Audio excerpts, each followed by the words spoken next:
Bubble Witch Podcast, Episode 10, Lammas, Week 5, The Harvest You Get to Keep. Welcome back, friends. I'm so glad you've joined me for another cup of tea. However you found your way here today, whether you're sewing or driving home after work or taking a quiet walk or simply hiding from the laundry for a few minutes, like I am, welcome. Here we are already. Week 5 of Lammas. It always surprises me how quickly a season seems to pass. While we're living inside it, it feels like there is plenty of time. Then, suddenly, the evenings arrive just a little earlier. The light softens, the gardens begin looking tired, and we realize we've quietly arrived at the heart of the harvest. Not the kind of harvest measured in baskets of vegetables or shelves full of jam, but the quieter kind, the one where we pause long enough to ask ourselves, what made it through this season with me? This week in the Bubble Witch's little book of Lammas is called The First Harvest Feast. And I love that it isn't really about having the biggest harvest. It's about noticing what survived, what nourished you, what softened you, what helped carry you here. Because some harvests are overflowing, and some are wonderfully small. Both still count. You know, something happened this week that I've been smiling about ever since. Hubby and I went out to one of our favorite little cafes, one of those wonderful places that serves breakfast all day, which, in my opinion, is one of civilization's greatest accomplishments because breakfast is absolutely my favorite food group. Now, I should probably confess something.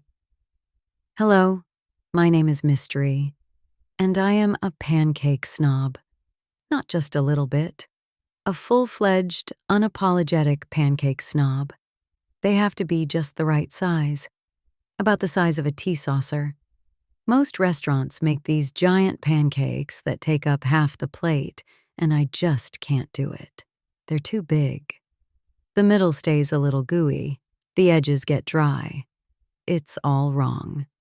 So over the years, I've discovered the perfect solution.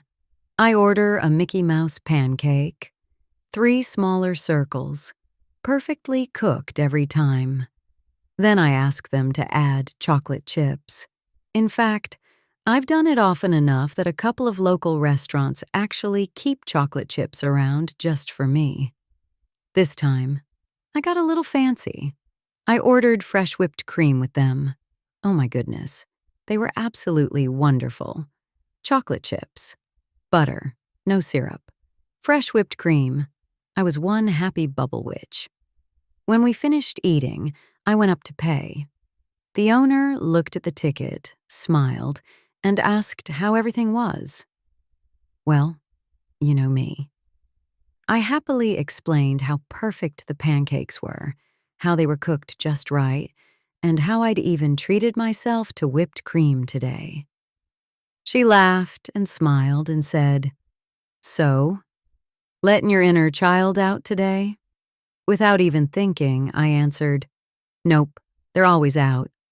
Every once in a while, I have to let the adult out, but only with supervision." She laughed. I laughed. It was one of those lovely little conversations that brighten your day. But later, I kept thinking about it. Not because she'd said anything wrong. She was absolutely delightful. It was the phrase itself. Letting your inner child out.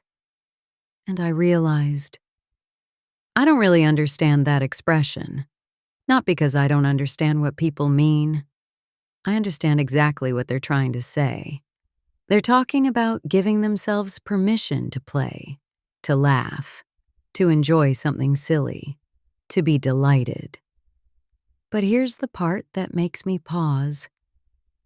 Why do we think those things belong to children? When did joy get an age limit? Who decided that wonder was something we were supposed to grow out of? I don't remember anyone announcing it. There wasn't a meeting. Nobody handed me a card on my 18th birthday that said, "Congratulations. You're an adult now. Please return all imagination, curiosity, and delight at the front desk." Yet somehow, we've started talking as though joy is childish, as though adults are expected to be sensible all the time, responsible all the time, productive all the time, serious all the time. I don't think that's wisdom. I think that's exhaustion wearing a name tag. Look at nature. The birds don't stop singing because they're mature. Otters don't stop playing because they're adults. Foxes don't quit chasing each other through fields because someone told them it wasn't professional. Even crows play. Scientists have watched them slide down snowy roofs just because it appears to be fun. Joy isn't childish. It is simply alive. I think that's why bubbles have always spoken to me.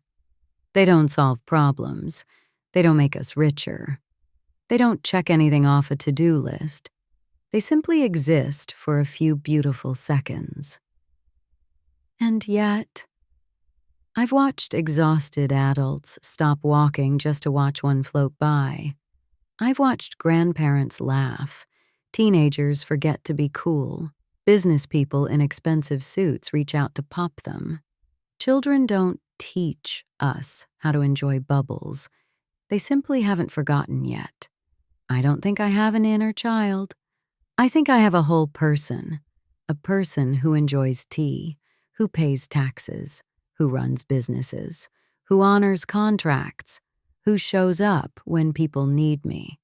A whole person who also gets ridiculously excited over Mickey Mouse pancakes with chocolate chips and fresh whipped cream. Those things aren't opposites. They're both me. Growing older didn't replace one with the other. It simply gave me different responsibilities. Responsibility and joy can live in the same person. I almost wonder if we've been asking the wrong question all these years. Instead of asking, how do I reconnect with my inner child? Maybe we should ask, what convinced me that joy wasn't meant for adults? Because I don't think babies are born believing wonder has an expiration date. I think somewhere along the road we quietly absorb the idea that being grown up means being less expressive, less playful, less curious, less delighted.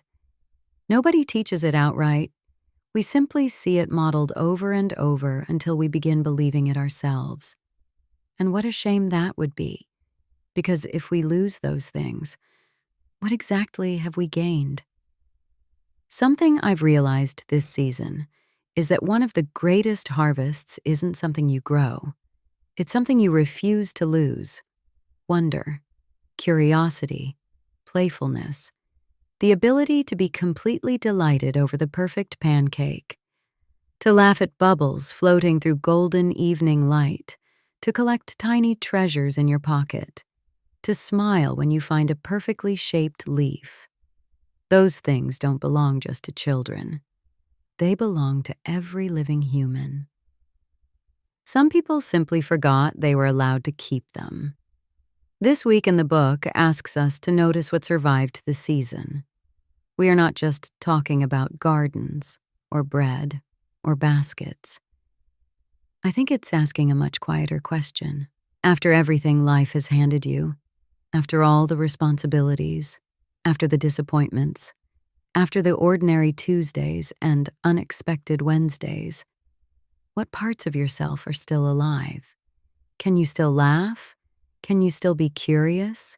Can you still be delighted by something as simple as the perfect pancake? Because if the answer is yes, then perhaps that's one of the richest harvests of all. You know, one of the things I love about this week's chapter is that the activities aren't really about making something perfect. They're about taking a moment to notice. The craft this week is called Harvest Gratitude Bundles. And I have to admit, I have a bit of a weakness for tiny bundles of things. Little bundles of herbs tied together with ribbon, bits of dried flowers, little pieces of wheat, maybe a cinnamon stick tucked in if you're feeling fancy. There's something wonderfully old-fashioned about them. They're simple, they're handmade, and they remind me that gratitude doesn't have to be loud. Sometimes gratitude is just tying together a few little pieces of the season and saying, I'm glad this was part of my life. I also love the idea the book suggests, making each bundle represent something different. Maybe one bundle is comfort, another is hope, another is rest, or gratitude. Not because the bundle itself is magical, but because taking a few quiet minutes to think about those things. Well, maybe that's where the real magic lives. The activity this week may be my favorite of the entire Lammas book. It's called the Sunset Bubble Gratitude Ritual.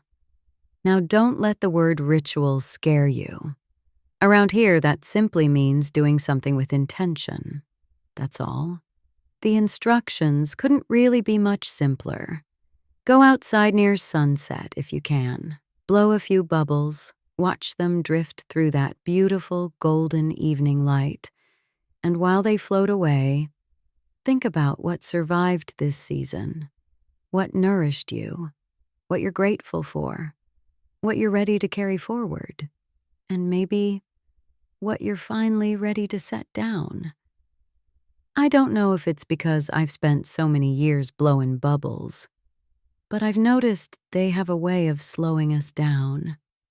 For a few seconds, we stop thinking about everything else. We simply watch. And that is enough. Maybe gratitude doesn't always need a journal page.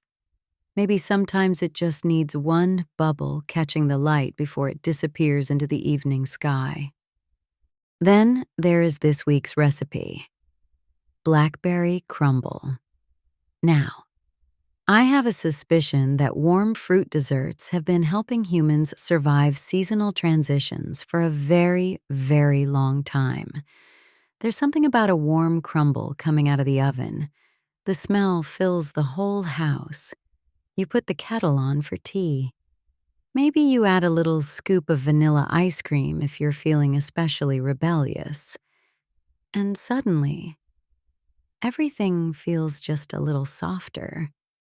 It's funny how food has that effect. Not because it's fancy. Quite the opposite. Some of the meals we remember most aren't elaborate at all. They're the ones shared around a table. The ones where the conversation lasts longer than the food.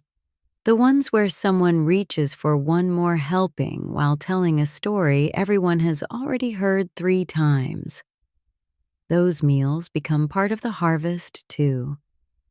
Not because of what was on the plate, but because of who was sitting around it.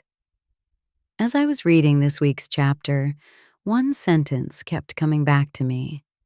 Nature doesn't panic every time the season changes.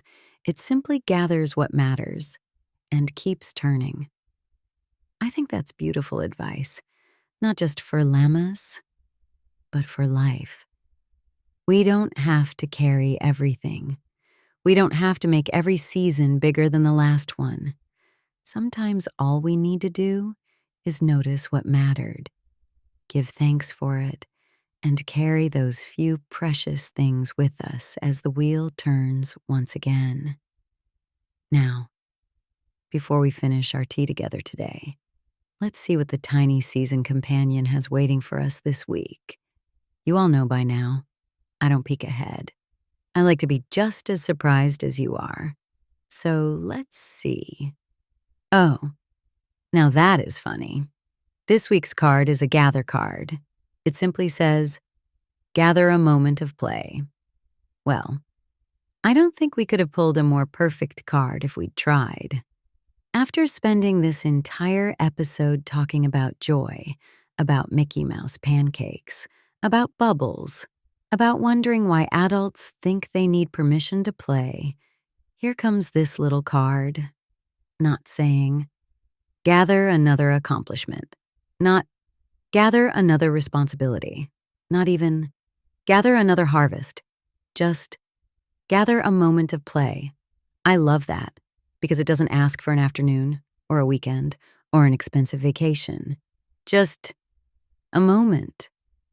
Maybe it's blowing bubbles. Maybe it's coloring. Maybe it's building a blanket fort with your grandkids or without your grandkids. I'm not judging. Maybe it's buying the pancakes with whipped cream. Maybe it's dancing in your kitchen while nobody's watching. Maybe it's collecting an interesting rock simply because you liked it. Whatever play looks like for you. Gather one moment of it this week. Protect it. Enjoy it. Don't apologize for it. Because here's what I hope you'll remember after today's conversation. Play isn't the opposite of being an adult. It's part of being a healthy human. Joy doesn't have an expiration date. Wonder doesn't come with an age limit. And delight isn't something we borrow from childhood every now and then. It's something we're allowed to carry with us our entire lives. So this week, gather a moment of play. Not because you're trying to become childlike, but because you're already wonderfully, beautifully alive. Now, if you've been following along with the podcast each week and you're thinking, I'd kind of like to have the book in my lap while we're talking, you absolutely can. The Bubble Witch's Little Book of Lammas is available in my Etsy shop.